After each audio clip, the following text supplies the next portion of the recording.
Assalamualaikum warahmatullahi wabarakatuh. Perkenalkan, nama saya Indah Yustikasari, NPM 222-303-1017, mahasiswi Magister Pendidikan IPS Universitas Lampung tahun angkatan 2022. Video ini untuk memenuhi mata kuliah konsep dasar IPS dengan tema pembelajaran IPS di era new normal, kaitannya dengan pembentukan SDM Unggul Indonesia 2045.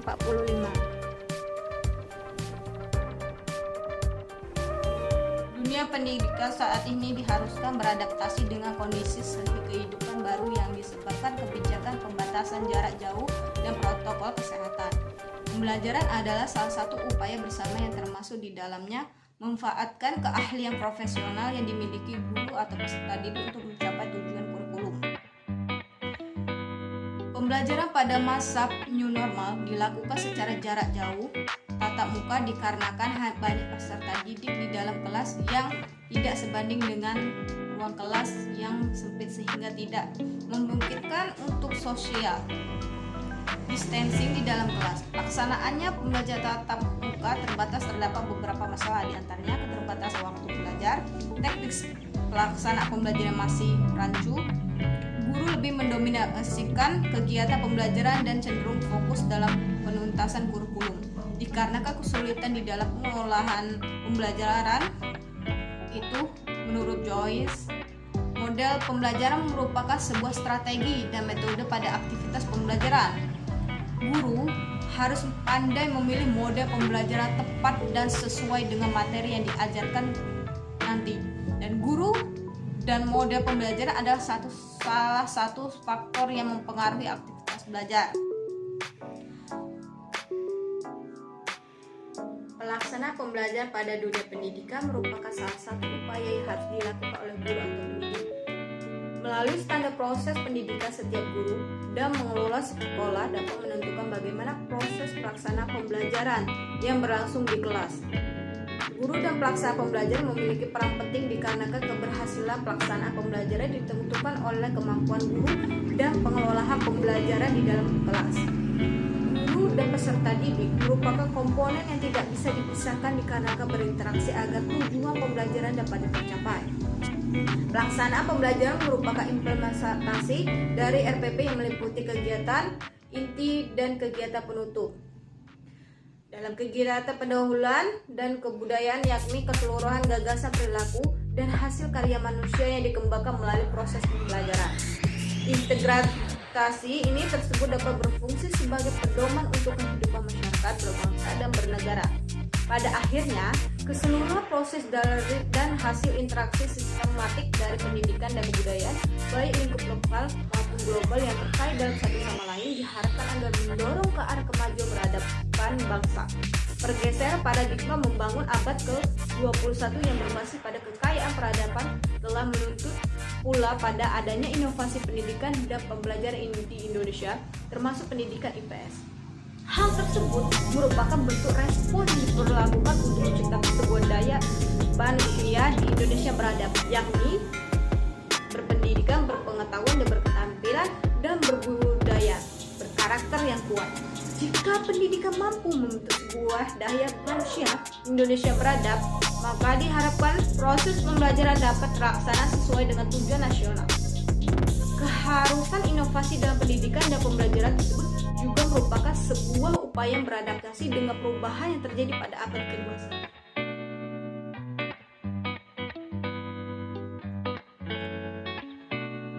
Indonesia berada pada urutan keempat untuk angka jumlah penduduk terbanyak di dunia. Menyikapi ini, tentu Indonesia membutuhkan generasi unggul yang dapat memajukan dan menaikkan derajat bangsa. Salah satunya untuk menghasilkan generasi yang unggul adalah dengan adanya pendidikan berkarakter. Di samping itu, Indonesia telah mencetus 5 pilar pemersatu bangsa yang hendaknya dipahami oleh seluruh generasi penerus bangsa melalui pendidikan sekolah. Sekolah sebagai salah satu solusi dalam membentuk siswa berkarakter. Salah satu cara adalah melakukan kegiatan mencerdaskan generasi penerus bangsa. Tentu salah satunya melakukan jalur sekolah, karena itu pemerintah membuat kebijakan melalui Undang-Undang Republik Indonesia Nomor 20 Tahun 2003 pasal yang menyebutkan fungsi dari pendidikan nasional untuk mencerdaskan dan membentuk karakter bangsa. 4 nilai yang dikembangkan dalam pendidikan karakter adalah nilai agama, kedua Pancasila, budidaya, dan tujuan pendidikan nasional. Indonesia sebagai negara beragama tentunya menganut faedah yang mereka percaya dari agamanya. Pada tahun 2045 merupakan target generasi emas, yaitu generasi yang saat ini sedang mengenyam pendidikan sehingga akan meraih kesuksesan di tahun 2045. Untuk itu, saat ini perlu adanya usaha mempersiapkan generasi tersebut yang menyelaraskan dengan perkembangan zaman yang semakin pesat. Oleh karena itu, pemerintah merancang kurikulum 2013 sebagai persiapan generasi emas di tahun 2045 kelak. Kurikulum 2013 sangat berbeda dengan pendidikan yang ditetapkan dulu. Pada masa lalu, melakukan pembelajaran kepada siswa yang bersifat pendekat, pasif, duduk manis, sedangkan pembelajaran dilakukan sekarang mendorong siswa kemampuan analisis, kreatif, reflektif, dan aktif. Sebagai contoh dalam pembelajaran seni rupa di sekolah yang dilakukan oleh siswa, yaitu menganalisis bagaimana cara membuat garis tanpa roll, memahami sudut pandang, cara memegang pensil, dan sebagainya. Kedua, siswa menimbulkan ide-ide yang kreatif untuk menggambar suatu objek. Dan ketiga, siswa berpikir kritis dalam menggambar objek berdasarkan dengan bentuk objek yang sesungguhnya. Dan keempat, keaktifan siswa dalam menguasai pembelajaran seni rupa tersebut. Dan kurikulum 2013 mempertimbangkan segala isi manusia yang tidak hanya berintrik pada pencapaian akademis. Adanya kebijakan ini dikarenakan dunia sekarang ini dihadapkan dengan krisis karakter di mana kesejahteraan yang merajalela di mana-mana. Seperti korupsi yang merupakan bahan pemikiran banyak pihak, hal yang dapat terjadi karena kurangnya penekanan pembentukan karakter pada kurikulum sebelumnya. Oleh karena itu diharapkan kurikulum 2013 yang mempertimbangkan terbentuknya perilaku positif dan akhlak yang mulia dapat menjadi jawaban kritis karakter yang terjadi saat sekarang ini dan mampu menghasilkan pribadi yang dapat bersaing secara sehat di kemudian hari. Lulusan kurikulum 2013 dituntut untuk dapat memiliki kemampuan dalam 1. Memecahkan masalah, 2. Berpikir kritis, 3. Inovatif, dan 4. Itu entrepreneur untuk bersaing di dunia kerja atau global. Alasan kenapa siswa dituntut untuk mendapatkan memecahkan masalah adalah agar dapat menghadapi resiko lebih banyak dari situasi yang tidak ada pasti di abad 21 ini. Untuk itu, siswa harus mempunyai kemampuan dan pengetahuan yang kompleks dalam pembelajaran masa lalu. Tetapi implementasi dari pendidikan karakter belum tentu merata di seluruh Indonesia dan juga bukanlah hal yang dapat dilakukan secara instan karena dapat memiliki penghalang mulai dari fasilitas, akses, dan sumber daya manusia. Keterbatasan fasilitas tidak dapat menikmati secara merata di seluruh bagian Indonesia. Masih banyak bagian pelosok-pelosok negeri yang belum dapat mengayam pendidikan. Sekolah di daerah terpencil yang sulit untuk dijangkau bagi bagian peserta didik yang bahkan harus menyeberangi sungai dan bukit untuk sampai di sekolah.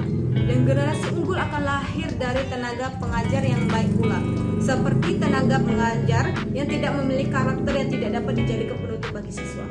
Bagaimana siswa akan memiliki karakter yang baik? Di mana? Karena memerhatikan contoh yang tidak baik dari guru, seperti guru yang melakukan perbuatan tidak senonoh kepada siswanya akan melahirkan siswa berkarakter buruk seperti tawuran, narkoba, dan lain-lain. Karena siswa tidak dapat menerima penerapan dari guru yang tidak kompeten dalam penyaluran karakter positif.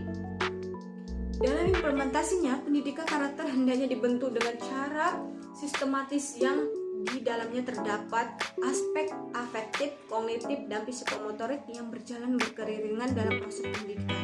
Sebagai contoh wujud implementasi 3 hal yang di atas adalah ketika seorang telah mampu untuk menjadikan seorang siswa cerdas dalam proses belajar di kelas, memiliki akhlak yang baik, serta aktif dalam kegiatan ekstra maupun olahraga. Tanpa adanya sikap yang baik, maka perkembangan pengetahuan, menurunkan nilai luhur bangsa, melemahkan kepribadian baik, dan membuat generasi bangsa sebagai generasi yang tidak berpotensi mempertahankan dan mengembangkan kesejahteraan bangsa. Di samping itu ada tipe atau karakter dari individu adalah satu, kolektif. Kedua, sanguine adalah tipe individu yang praktis, ceria, suka kejutan, dan suka dengan kegiatan sosial. Ketiga, pragmatis. Dan yang terakhir adalah melankoli, adalah individu yang suka menyimpan kemarahan, perfeksionis, dan suka dengan kegiatan yang rutin. Dengan berbagai macam ciri siswa, maka tugas pendidik dan tenaga kependidikan adalah mengarah mereka dengan pendidikan berkarakter agar dapat semua jenis karakter dapat menjadi generasi emas. Dalam penerapannya, terdapat beberapa kendala dalam pembelajaran generasi berkualitas di setiap pengaruh lingkungan yang tidak mendukung revolusi ini seperti masyarakat dan teknologi serta komunikasi. Memang sekolah berperan penting membentuk pribadi-pribadi berkualitas, tetapi jika keluarga atau masyarakat menunjukkan perilaku yang merusak mental yang telah dikonsepkan di sekolah, maka akan sulit untuk terwujud pribadi yang berkualitas. Selanjutnya, perkembangan ilmu teknologi dan komunikasi selain dapat memberikan dampak positif juga berdampak negatif yang akan menimbulkan generasi yang terbelakang. Sebagai contoh ditayangkan film-film yang dapat merusak generasi dalam bentuk budaya berfoya-foya, melanggar peraturan sekolah maupun lalu lintas, pergaulan bebas, dan penggunaan narkoba secara gemilang dipertontonkan pada secara televisi. Selain itu, internet akan tidak menguntungkan bagi generasi penerus apabila para anak-anak dan remaja menghabiskan waktu bermain games luar internet tanpa berperan aktif di lingkungan sekitar yang membiasakan perilaku antisosial, karena sikap sosial merupakan salah satu syarat penting yang paling dilatih untuk melahirkan pribadi yang berkualitas mempunyai karakter. Untuk menghasilkan generasi emas yang berkarakter, tentu harus mengetahui apa tuntutan dunia dan apa yang dibutuhkan oleh masyarakat. Pada abad modern ini, perkembangan ilmu, teknologi, dan komunikasi bergerak sangat cepat. Perkembangan ini menjadi kebutuhan bagi dunia untuk berkembang. Hal ini harus diseiring dengan sikap masyarakat yang terbuka, beretika, dan toleran. Karena perkembangan ini berkaitan dengan kesehatan, budaya, lingkungan, ekonomi, dan lainnya. Dengan adanya sikap ini, masyarakat dapat mengaplikasikan ilmu dalam kehidupan sehari-hari untuk memenuhi kebutuhan hidup. Salah satu tuntutan dunia abad 21 adalah keahlian dalam teknologi dan layanan yang cepat sehingga dapat bertahan dalam persaingan industri. Hal lain yang dapat menunjukkan dari mengikuti perkembangan adalah adanya kemajuan, meningkat efektivitas dan efisiensi kerja. Tetapi ada hal negatif dari mengikuti perkembangan jika tidak bisa terkontrol atau dipilah-pilah, yaitu budaya asing yang masuk ke masyarakat sehingga mengakibatkan tidak berharmonisan masyarakat. Kesenjangan masyarakat dan kesetaraan sosial, maka dari itu pendidikan berkarakter sangat dibutuhkan yang diajarkan oleh pendidik terhadap peserta didik. Solusi dari masalah muncul dalam proses pendidikan karakter ini adalah memiliki guru yang profesional. Guru profesional akan meningkatkan hal belajar siswa lebih baik daripada guru yang belum profesional. Guru profesional memiliki tugas yang lebih banyak daripada guru yang biasanya, yaitu membuat pembelajaran yang bermutu, kedua, pembelajar bermanfaat untuk kelulusan, dan ketiga, pembelajaran yang relevan dengan dunia kerja dan kompetensi yang harus dimiliki oleh guru profesional adalah 1. Basis pengetahuan, 2. Pedagogi, 3. Personal atribut, dan 4. Kepemimpinan. Di samping itu, guru profesional harus terintegrasi dan mempunyai kemampuan kolaborasi, teknologi, komunikasi, dan evaluasi yang dimiliki oleh guru profesional. Maka peserta didik dapat mengancam pendidikan berkarakter sehingga dapat menjadi sumber daya manusia yang berkualitas.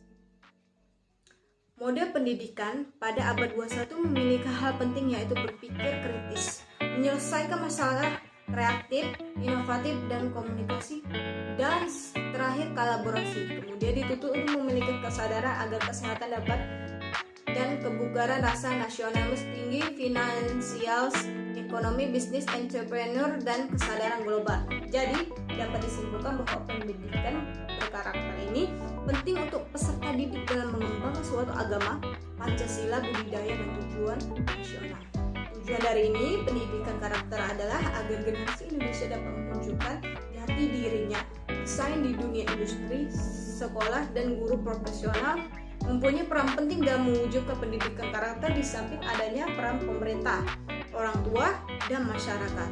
Cara mewujudkannya adalah dengan menyesuaikan dengan tuntutan pengetahuan dan apa yang dibutuhkan oleh peserta didik, dan pemerintah telah memperlakukan dengan kurikulum 2013 ini. Dapat disadari bahwa perkembangan ilmu teknologi dan komunikasi berkembang pesat sehingga kebutuhan pendidikan harus disertakan kemampuan ICT. Ada beberapa kendala dalam melaksanakan pendidikan pada abad 21 ini, sehingga dengan adanya pendidikan karakter ini mampu mengatasi hal negatif dari dampak perkembangan pengetahuan.